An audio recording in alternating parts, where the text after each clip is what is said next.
Hello everyone, we're back again for this week's Smackdown review. It's me, Weaves, and the Cleveland Brawler. We hope you enjoyed our Raw review yesterday and our first ever podcast. We had a lot of fun making it for you guys. And thank you all for tuning in and listening to it again. Shout out to the fans like James Long, Bob White, Kevin Harris. Keep the comments and suggestions up on our podcast so we can keep improving. Yeah, so this time we've got the SmackDown review for you. I know a lot of fans have kind of lost faith in SmackDown over because like a few years ago it was really bad, but I don't know what would you say to fans who maybe thinking of tuning in again, or to convince them that it's worth tuning into again, rather after they've lost hope, kind of. Well, just think that, Raw's improving. Raw has definitely started to improve. So that's a plus. And I think that while there isn't much story development that goes on SmackDown, Hmm. I think that a lot of the time the match quality is good, and whereas SmackDown is more used as a platform to, like, I don't know, almost boost a lot of there's been a lot of NXT debuts now recently on SmackDown and things like that. Like the Vaudevillains just recently debuted on there. They've had Apollo Crews on there. Um they have a lot of the younger guys on there, and I think that's really starting to show that more of the hybrid show feel. Hmm. I mean, because like just thinking back, say 6 months ago, even I was tuning into SmackDown, and it was literally just a carbon copy of Raw. You'd have repeat matches on there. You'd be watching the same match that you watched on Raw, and like for half an hour of the show, they'd just be showing like clips of Raw. But as from what I've seen, like that's all changed now. Like highlight wise, you only have maybe 5 or 6 minutes worth of highlights in SmackDown, from Raw. So and Right. only if it's relevant. Right. Or if somebody can't be there, they'll highlight something about, I don't know, something that happened to them on Raw, which was actually just the night before because it's taped. But Yeah. Yeah, it's kind of aired a bit later, but yeah, it's only taped the night after. Um, yeah.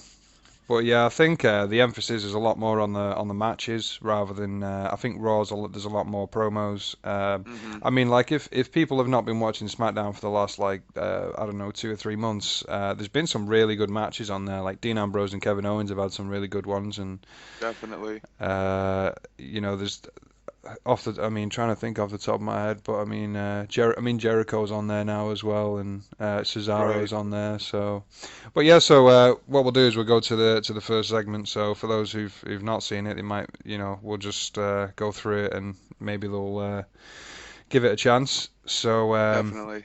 So yeah, the first segment is the Miz, which is not very encouraging. The Miz comes out and Maurice introduces him, and she speaks French for a little bit, which is I think as far as I know the first time that she's since she's come back that she's done that, and they sort of exchange they're kind of like you're the only person for me, and Maurice is the only one worthy of me, and everyone in the crowd wishes, doing the heel thing. So, Right. so I'm I'm the celebrity. yeah. So I mean, do you think that was a good promo, like a good heel promo, or? I think that the Miz, I've stated this before on uh the page, that Miz doesn't get enough credit because he's always been the guy that, oh, he sucks. He's not good enough. He sucks.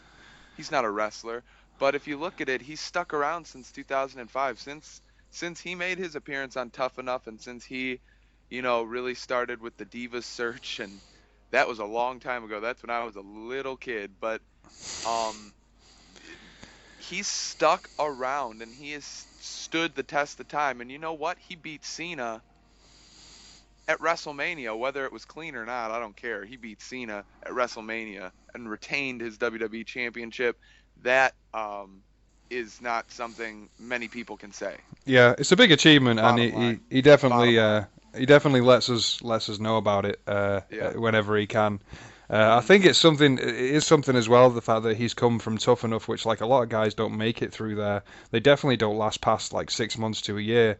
And Right. I know that the new, like the 5 or 6 guys and a few girls from the recent Tough Enough, they're still in NXT, and they're Hmm. possibly they might make it through. But there's been, I don't know how many Tough Enoughs there's been. Is it like 7 or 8 or something like that? Oh, geez, So, at least. and And people will always look at my tag and then immediately say, "Oh, well, you're being biased because The Miz is from Cleveland." right, So, um, he grew up probably about 20 minutes away from like where I live. yeah, And that is, I guess, a big reason why I like him. He's one of the only guys. Actually, he's the only guy he's brought a championship to Cleveland in how many years? Our sports teams can't do it, so we rely on the Miz to do it. But I just I just think that's real recognize real. You know what I mean? And like um, I give credit where it's due. yeah. And I mean, like, look, and also one thing I wanted to mention was on Tough Enough when he was like the presenter, and I was really surprised because like he did a really good job on the Tough Enough show, and like I think like on the microphone, like you've got to say that he's one of the best TV personality wise people Easily. who they have like backstage. Like if you wanted a guy to meet the press and stuff like that, and speak public speaking, like Miz has got to be top three, if not top two for me. Definitely. So yeah, I thought it was a decent. Miz is always going to rile up the crowd. That's what he's there for. So Right. then Zack Ryder comes out, he interrupts him, and he kind of says, well. I mean, he's not really relevant anymore because Cesaro's the number one contender. So he comes out and he just kind of promotes Cesaro and says, well, Cesaro's gonna give you a good beating now, which I don't know, is a little bit pointless really, Right. but But yeah, then actually what happens is he's like, I want a rematch for the title, and then Miz kind of like tricks him into thinking he's gonna give it to him. He's like, all yeah, right, we'll do it right now. And then he's like, oh wait, yeah. You've you've you've got got a a match. Yeah, match with you, this guy. yeah. And Baron then Corbin. we see Baron Corbin come out and we're like, yep, squash match. Yeah, and that's pretty much what it was. It was a 3 minute match. Zack Ryder, I mean, he had a little bit of offense, but like essentially he hit the end of days and that was it. Lights out. Then Dolph Ziggler, because he was about to hit it on the outside, Dolph Ziggler runs out to save him, which is I assume is sort of because they're going to have a feud Yeah. and possibly face each other at Payback. He's another guy that a lot of people say that I'm just biased about him because he is another guy from Cleveland. But he doesn't get billed from there. He actually grew up in my hometown about 2 streets over from me, Hmm. not very far. So I just think that, that is pretty cool that somebody that, grew up right here in my hometown can So make a like Mick Foley a little distinction bit like there, that. right here in Cleveland. Yeah. Right here in Cleveland. I'm giving the thumbs up, guys, just so you know. Bang bang. Bang Yeah. bang. It- But he doesn't get the treatment he deserves. He's jobbing and he's a two-time world champion, correct? Too? yeah, yeah, he is, yeah. Yeah, and I mean, So, and like Dolph Ziggler's one of the best guys to have a feud with as well. Like for a bad guy, for a heel, and like he'll obviously he's going to put him over, and but mhm. he's got the experience and he's got the crowd on his side as well, which is another thing. But yeah, I think that'll be a good. It's a good first feud as well for any NXT guy to come up, and Dolph Ziggler's a good guy to work with as one of your first feuds. Um, Definitely. so yeah, so that it closed with Ziggler shouting at him and saying, "Oh, I'll get you." And then we had Kevin Owens in the backstage interview with Renee, Right. who he always seems to have a bit of I don't know, like they're both, funnily enough, they're both Canadian, so you think they get along, which they probably do behind the scenes, but he always seems to aggravate her, and with his heel promos, and Renee's constantly just like looking off into the distance, thinking, "Why am I here?" He he always loves to like he'll always make Renee say something. Hmm. Because she's a face interviewer. Yeah. She's pretty much a baby face.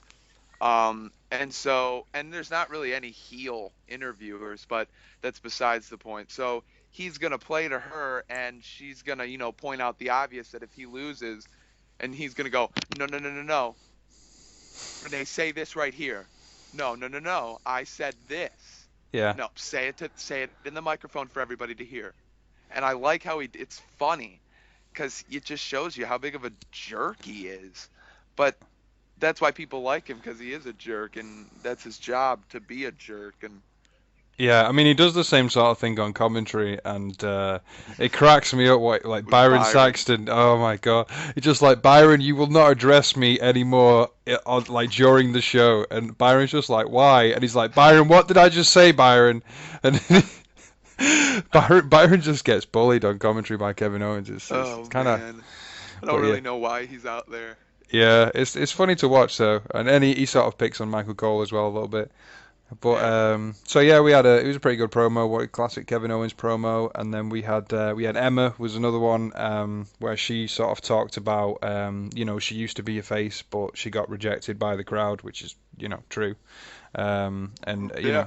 and now it's no more nice Emma basically, and yeah, I just wanted to point out she's got really good music as well, she's got a Oh, really I good love her music. It's yeah. great. Every time I hear it, I'm like, I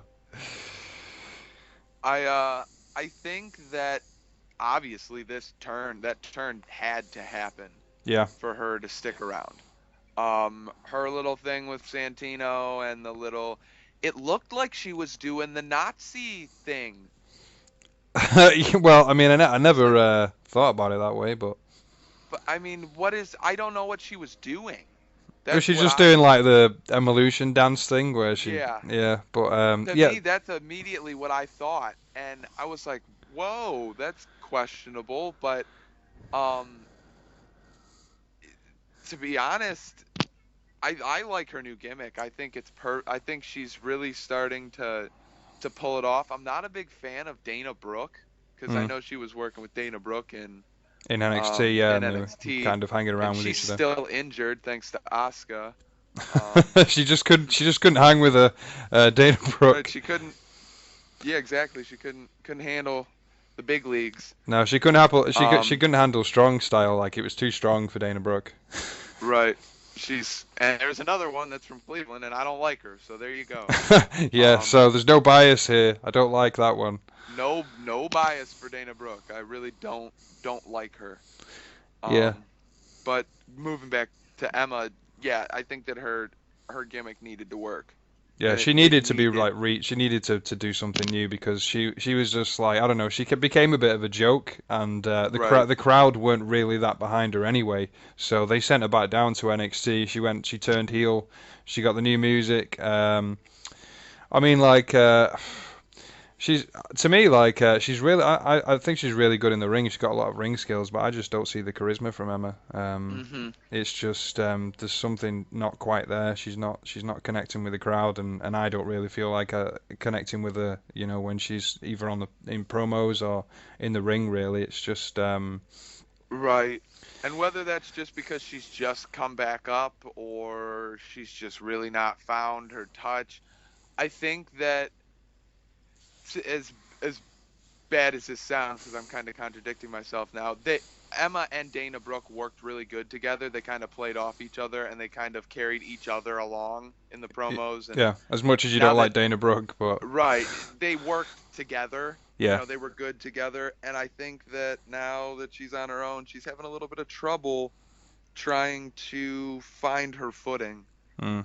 And Um, so like obviously she had a match with Paige for those who don't know, and it was a relatively short match.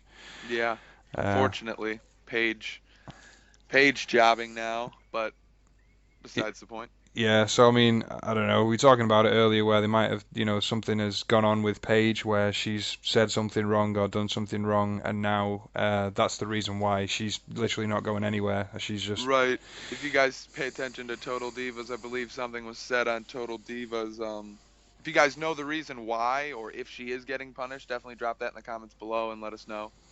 Because I'm not 100% sure on the reason why, but I think that's why she is being punished like this because she's not getting TV time, and she's probably my favorite diva they got. I mean, considering what she's like since she debuted on the main roster and beat AJ Lee, and then like her rise from there, and then to become like a super heel, like when she cut a promo on Charlotte, which wasn't that long ago really, Oh, to go from there, and then now she's literally doing nothing. She's not she the most you see from her is saying this is my house during the match. That's right. that's the most that you see from Paige now.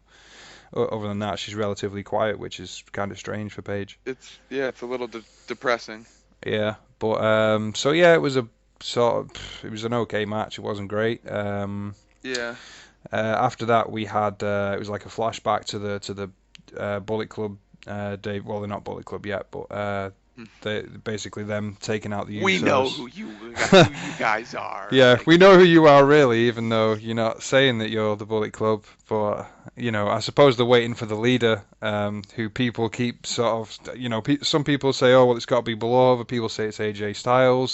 Some people actually say, oh, it should be Roman Reigns, yeah, which I don't that's. know how that would work. Like if he turned heel and then, but I I don't. guess if WWE really wants to pull an NWO with them and ruin the Bullet Club, then Yeah. maybe that's why you put Roman Reigns in. But see, it could work. I'm not totally throwing it away, but Mm. I just the fans are really not with Roman Reigns right now, and I don't know if that's the best way to get him on their side. I Yeah, and think I mean they're I mean like they cheap. play heels, but like they're kind of face because people are so excited about them. If you put Roman Reigns with them, who's getting booed out of the arenas, Right. it's just The casual fan's gonna look at the Bullet Club and be like, "Oh, those are bad guys." yeah.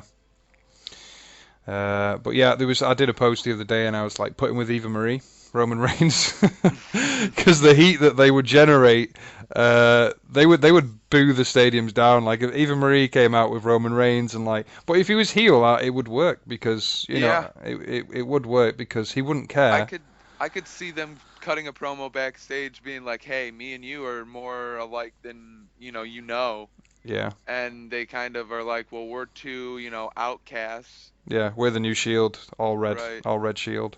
Oh, good Lord. Ooh. Yeah, well, I mean, I'm not like no one's really a big fan of Eva Marie. Although some people have said that she could be like the new Trish Stratus, which is she could well not maybe not the new Trish Stratus, maybe the new Sable. Like Okay, let me go on the microphone definitely saying this about Eva Marie and Trish Stratus because I want everybody to hear this. Definitely. I get where they're coming from with Eva and Trish because Trish was not a good wrestler when she showed up in in the TNA. Attitude Era.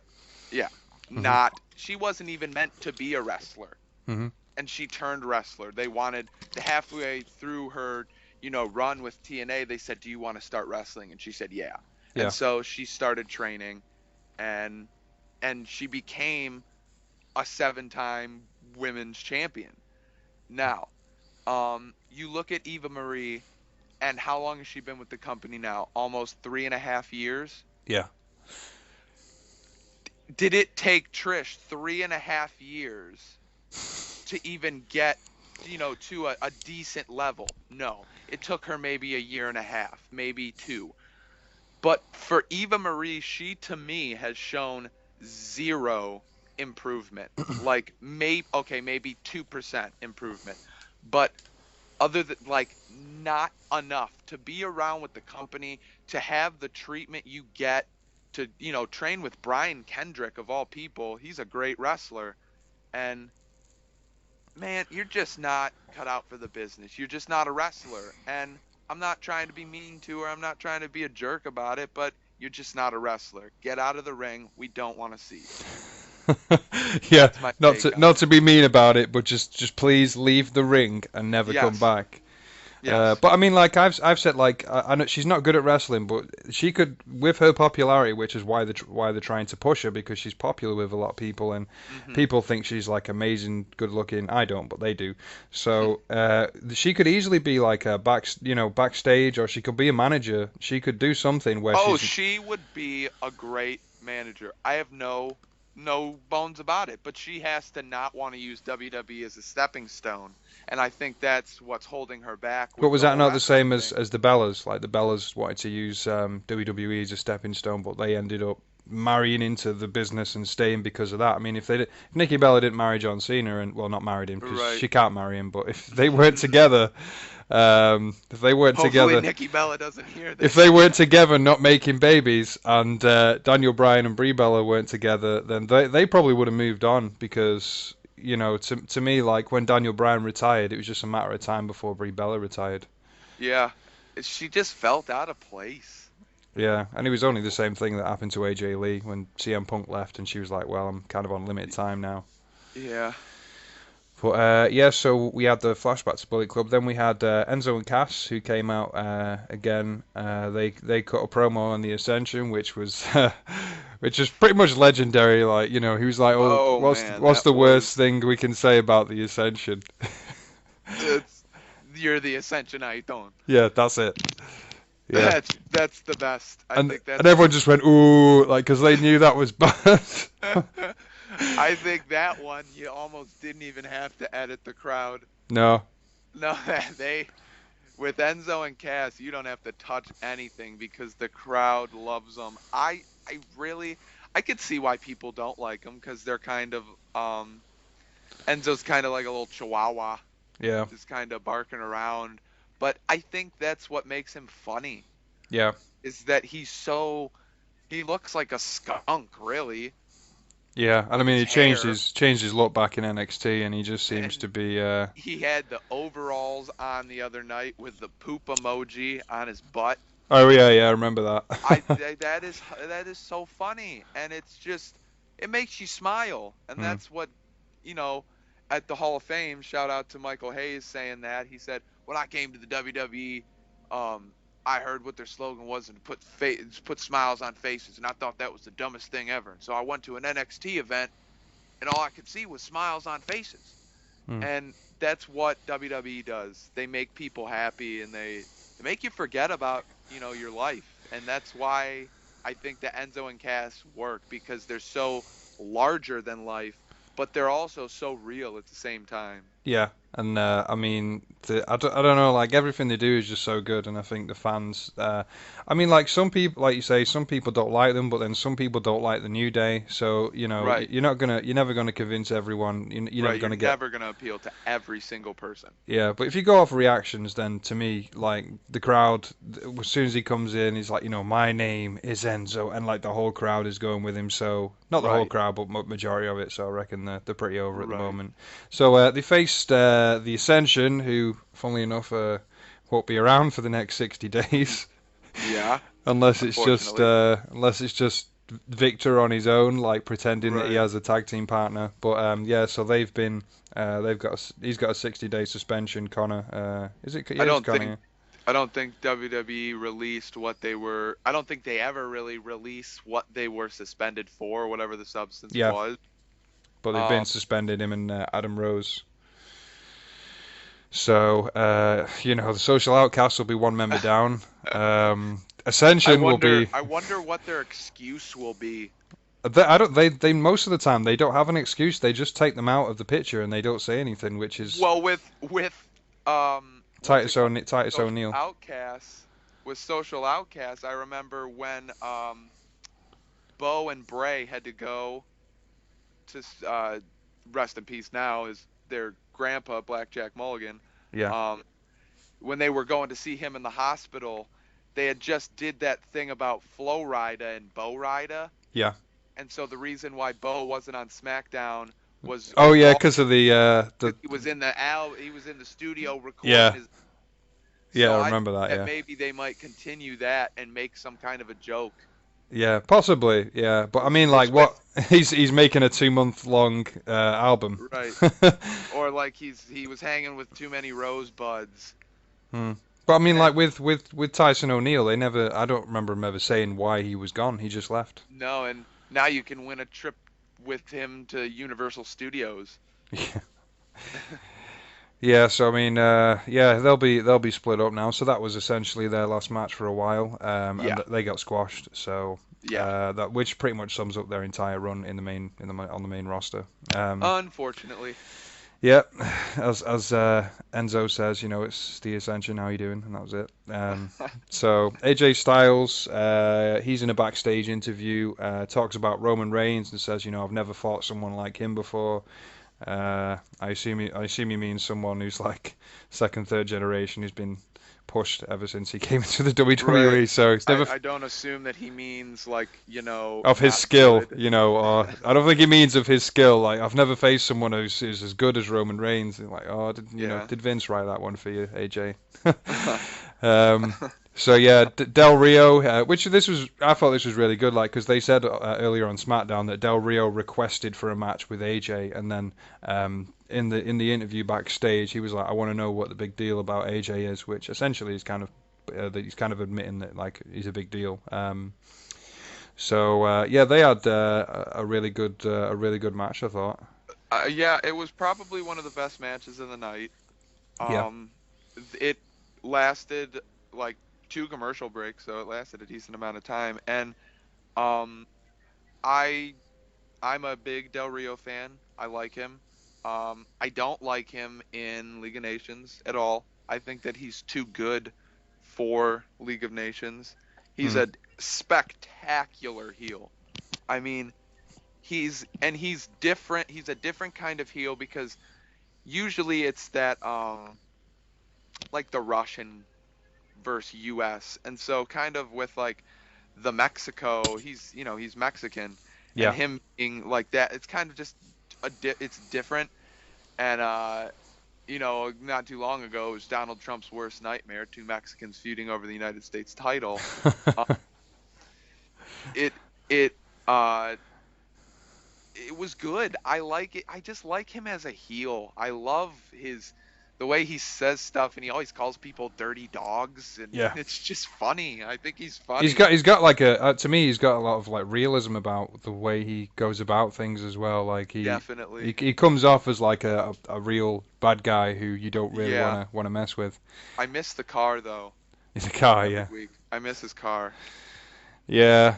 Well, I mean, as I said on the page, he's still got that 1.5 mil, so he's all right. Yeah, exactly. Yeah. So yeah, Del Rio and AJ Styles. I thought it was a really good match. There was one spot where he did a reverse DDT off the top rope, and I literally thought Right. he'd snapped his neck, but apparently not. So that was really good. And yeah, like you say, that was probably the best match of the night. Right. And I mean, he worked in AAA Mexico, Del Rio, and he Yeah. worked in Lucha Underground. So, like, it's two of the stiffest guys we've got in Yeah, they're the both. Yeah, WWE. people have complained about AJ apparently being too stiff, and as you know, Del Rio, he doesn't pull any punches. So And I said that the other day, God forbid somebody on the main roster gets a boo-boo. yeah, I'm sure the Miz complained. He's like, well, I lost two of my Mm-hmm. teeth, and I Mm-hmm. don't like this AJ guy. He's too good. So Right. yeah, so then we had Gold Dango. Okay. I don't know. I don't know what I mean, that was funny. I'm just hoping that it's a one-time thing and that we keep seeing Golden Truth because Yeah, it looked like a one-time thing. it's gotta be Yeah, because it it's was it was good. Fandango. Like, Yeah, it was good though for like a one-time thing. Like he did it well. yeah, Goldust. the thrusting by Goldust Yeah. was just I really don't have any words to describe that. You've just got to watch it, and Yeah. that's the thing as well. Like there's times like this when like we've posted stuff that's happened on SmackDown, and like teams will form for like a very short, just for a SmackDown episode, which is the same with this Hmm. team. And if you're not watching the SmackDown episode, you'll have no clue that this team has formed or that it ever existed. So, there's little bits in SmackDown that I mean, that to me was really funny, but. Um, Yeah. Well, yeah, I thought it was good, and obviously you progress with the story of R-Truth and Goldust, so it's added a bit to that. Right. Unfortunately, they were against the Vaude villains, and it was pretty much a squash match. They did the entrance. I think it was just the entrance. They came out and did the whole entrance thing, and Goldust was dancing to his music, and then they got in the ring, and then that was it. Yeah. That was pretty much it. Yeah, so but I mean the segment and the entrance was really good, but they got squashed. But I'm just Mhm. assuming that's due to time restraints. They just get that one out of the Couldn't, way. yeah, couldn't let them go for much longer. But I think that was probably due to the fact that they had a really good main event. Right, The main event, Jericho, he actually had his interview before the main event with JoJo, and he, right. like Kevin Owens, he likes to torture the interviewer. Huh, That's classic heel thing to do. definitely. And he's been really good, Jericho. From what I mean, like to me, he's been a bit off the pace because of the guys who he's facing are a lot quicker than him. But in terms of Right. like his promos and he's kind of done for me recently. He's done much better stuff than I've seen from him in like the last 5 years of him coming in and out of the WWE sort of sporadically R- and Right. He's stuck around, and I think that that helps because it's he's we're really starting to let his character develop again, yeah. and go back into the mind of Chris Jericho. And like in that promo he cut, he did the classic, "I am the best in the world at what I do. Do you understand the words that are coming out of my mouth?" Like, you know, Yeah. so that's just classic heel Jericho. And um I'm a big fan of heel Jericho over face Jericho. I think that it just works more. He looks kind of like the D bag that you don't want to, like, you're just kind of like, just stand over there with your scarf and your V-neck shirt. And he's like that guy in the club that tries to steal your girl and just kind of fails miserably, I but think he can back it up in the ring. I think a lot of fans have liked his heel run as well because like he was getting cheers when he was doing the AJ Styles thing. He's got AJ Styles. People were chanting Y2J back at him, and Right. also on the Monday after WrestleMania, and he was trying to cut a promo, and they were all chanting Y2J at one point, and he was like, "No, you're not allowed to chant Y2J." But so I think a lot of people have liked his run this time. Um, so you had Sami Zayn versus Jericho, and then you had Kevin Owens, and you had Ambrose. Ambrose came out with the flyers for the Ambrose Asylum. We're handing them out to people in the crowd, and I wish I could have got one of those. yeah, and he handed one to Jericho, and he just kind of looked at it, and he handed one to Kevin Owens as well. So those two were on commentary, KO and Ambrose. I wonder what goes through Dean Ambrose's mind. I don't know really, but I mean, I thought it was really good the idea.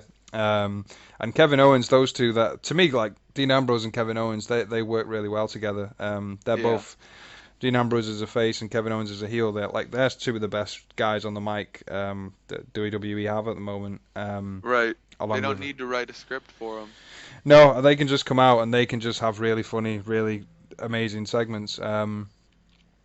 And so like you had those two on commentary, and like I was a bit, I mean, because what like Kevin Owens was like told like Moro to shut up, and I was just like, oh, because like he does amazing commentary, but like for that segment, I was like, oh, okay, because and And Dean Ambrose was talking, he was really good. that could even be Kevin Owens paying attention to the social media uprising of Moro and Yeah, him telling him to shut up and get some heat for it, yeah, I mean he because would get but he heat. knows they want him to talk. Yeah, and like obviously he was ragging on Byron Saxon again. Byron I think said about 2 words through the entire thing. He knew that if he opened his mouth, Kevin Owens would just jump on him. Yeah. Um, Nobody likes Byron Saxton anyways. yeah, I mean, no, I don't think anyone does to be honest. I know a lot of people like JBL. I'm That's good with JBL. I can like I like JBL. I think he can stick around. yeah, but Michael Cole and Byron Saxton, they At Fastlane when he came out, because I went to Fastlane, I turned my back. I turned around when Michael Cole came out, and I made everybody in my section turn around too. Yeah, a lot of people. I mean, like, obviously I've seen him come out a few times, and he never gets cheered. I've never No, seen him once get cheered. Everyone no, else comes out. They even cheer Byron half the time, and like, I've never seen Michael Cole get cheered. nope. But he's been the main announcer for a while now. He's been an announcer. I mean, back to when he was a backstage announcer. He's been around for a long, long time. Very, very. I mean, since even I think before the Attitude Era even started, Yeah, he was he doing. had those blonde highlights, and he was Yeah. really skinny, and like Oh my The Rock gosh. used to cut promos on him. And he was like, what are you doing looking at the Rock strudel? And Michael Cole his eyes kept like moving down, and yeah, Right. there's some really good promos back then. Now look at him. He's like chubby. Well, he's like, I think he worked out actually. There was a picture Yeah, of him, he and did. he I got saw really that picture. He he, did kind of. He well did. he got really ripped. It's not like he just lost his That's belly. true. Yeah. That's true. So I mean, obviously he probably got Triple H's trainer or something, and Right. uh, and No, he's got lost off weight. connections, man. Well, you're working for like a company where all the guys are super fit, so it wouldn't. Exactly. You can go to the performance center whenever you want. Yeah, pretty much. Yeah.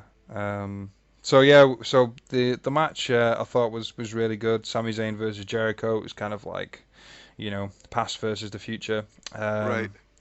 And then you had basically got disqualified. The match didn't end legitimately. There's no clean pin, which to be honest is probably better because like Sami Zayn was already cleanly pinned on Raw. So if Jericho beat him and cleanly pinned him again, it'd start on a losing streak. So KO interfering was probably the Right. best thing to do. But they kind of I mean like KO I think what happened was he flipped.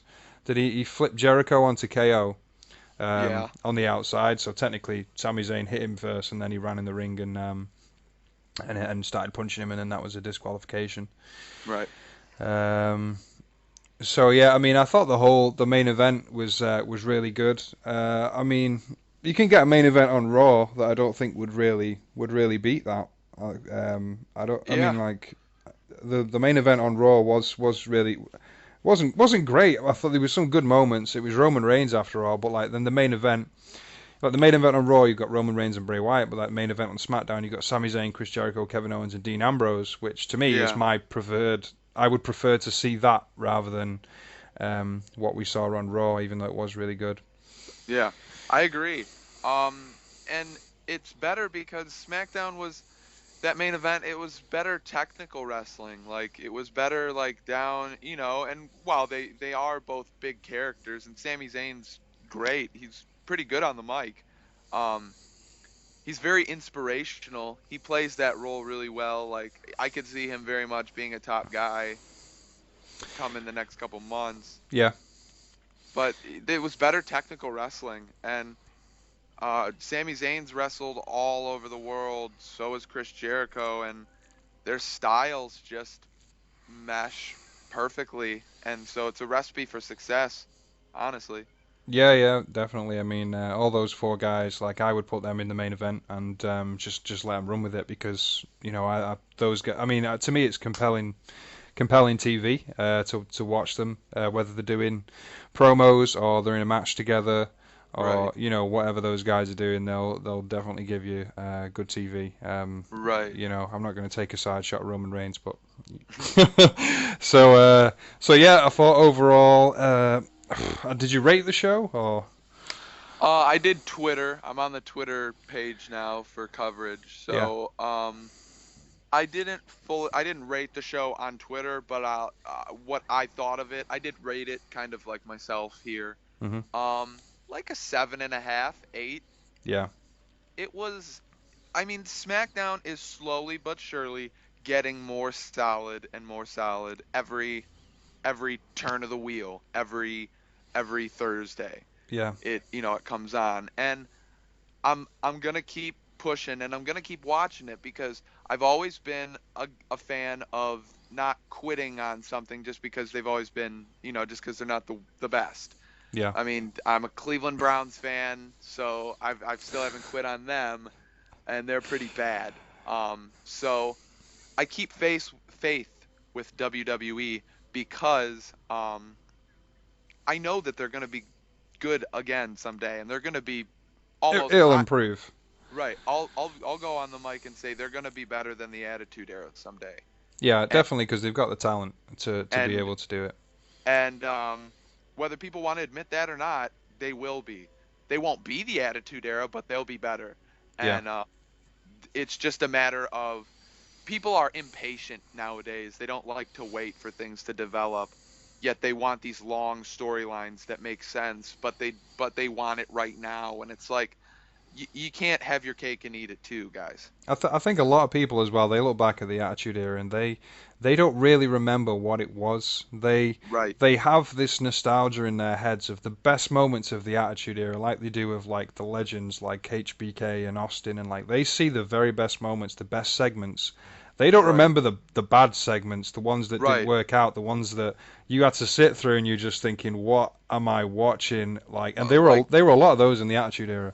heck yeah, half the Mae Young skits, yeah, they were funny, but oh my gosh, you want to just, I mean, sexual chocolate, forget about it, please. Um, uh, D'Lo Brown, Tiger Ali Singh, and Chaz. Yeah. I bet you half the people that tune into TRWC won't even know who that team is And like you because had like average teams, like you had the Headbangers, and like right, they were like Usos but more boring. You know, it was like exactly, you because they weren't even high flyers. no, They were just they were just two average. brawlers with skirts basically. I mean, Yeah, they were it was bad to watch. right. They were there to attract grunge fans. Yeah, and That's what they were. there wasn't any real depth either. Like there's nowhere near the No, depth that there is today. Like today no, no. you have like four times the roster that they did in the Attitude Era, but then they had I don't know, they had maybe 30 guys and like that's all you had to work with. Right. And it was very rare that you had like the young talent coming up. You know, it wasn't like developmental NXT type of thing. That when they got a new guy, it was like Ken Shamrock from like the UFC or like Steve Blackman, sort of ex-martial artist, or you know. Right.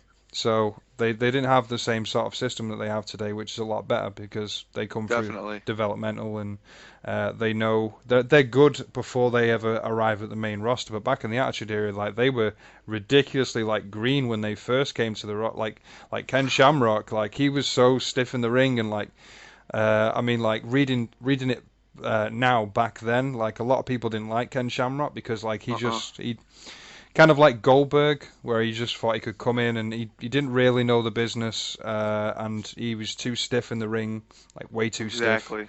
Um, you know, so there's a lot of and with SmackDown, I think that they've got certain things right. Like I think the commentary is really good. Like maybe you could Hmm. throw away Byron Saxton, but Right. that's as good as it's probably going to get. King Uh, and Moro play off each other very well. yeah, they're really good. It's really interesting to watch to listen to them. And Moro, he makes the matches real like a lot better than.